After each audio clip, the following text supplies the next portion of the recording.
Hello, beautiful people. How was your week? I hope you had a better week than I did. Well, my week was shit, but I hope yours was better.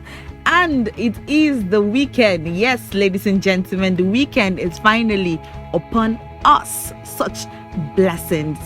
And I had the opportunity to binge watch this show, and I can tell you that shook. It wasn't such a bad show. It was actually good. I enjoyed it. It was direct and it was fun and it was everything nice. Anyways, I am still that film god, in case you forgot. Welcome to today's episode, and we are going to be talking about the smart money woman. Let's begin with the fact that this was a book. Yeah, I love me a good book. Do feel free to gift me one when you see me. Thank you. And it made more sense on screen. So yeah, we're going to give them their accolades. All right. The characters are very relatable. And if you have any female friends, you would know this.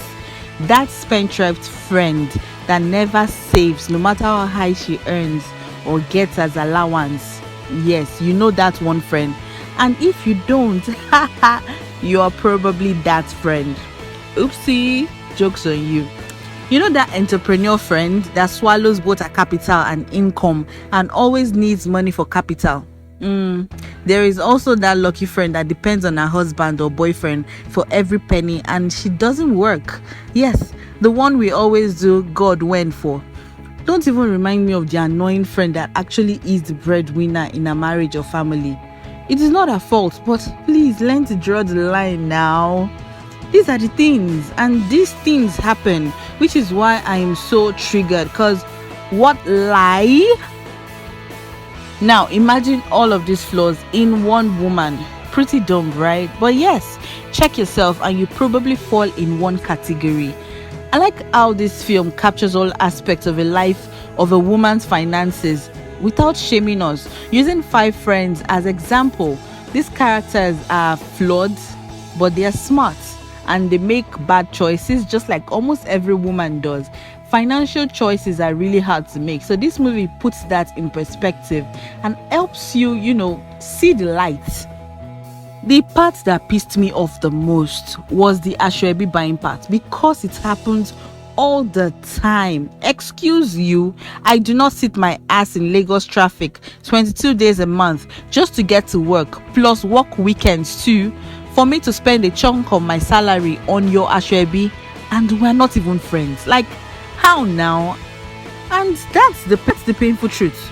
So what I noticed was I was very uncomfortable that some financial foolery were highlighted, especially the ones that meant you were spending more than you were earning, and you actually need to start tracking it.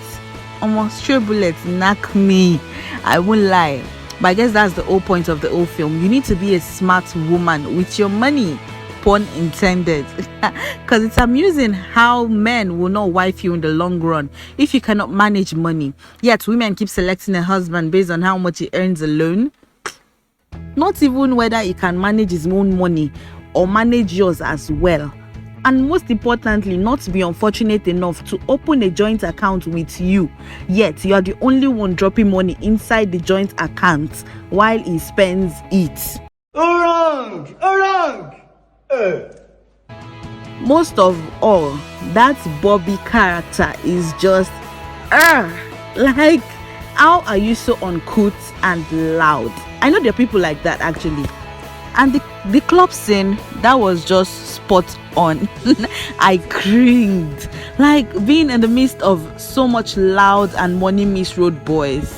That was so spot on. I laughed so hard because it was relatable. I could relate. But one thing again that I found very disturbing about this film, not really disturbing because we understand how sponsors can get in terms of films, but if you read the book you would understand that there were so many brands, it was hard to keep up. So the series would definitely reflect a good number of the brands, luxury brands, and I was not surprised. I saw a lot of luxurious brands mentioned here and there. The problem was now when it was too in our faces. Like, we get the point. You use certain airlines, we get it. You wine and dine in a certain restaurant, we get it. We see the logos, we see the takeout. It's enough. Do not still mention it in the conversation. You go to a particular boutique and you're talking about how they serve you. Why don't we just see how they serve you and get on with it? It was just too much. So many things were just like flying left, right, and center, especially the First Bank advert. That was, I don't even want to mention the human placement. I've never seen a human placement. Tokemaki one being on our screen had no business with that story. I just didn't understand. What was that? The part where they had to show where the chef was making dinner and some other adverts, they were just too on the nose. We know you're trying to sell them, but please, chillax. Do it creatively at least. What this film did is to show you a way out of financial difficulties.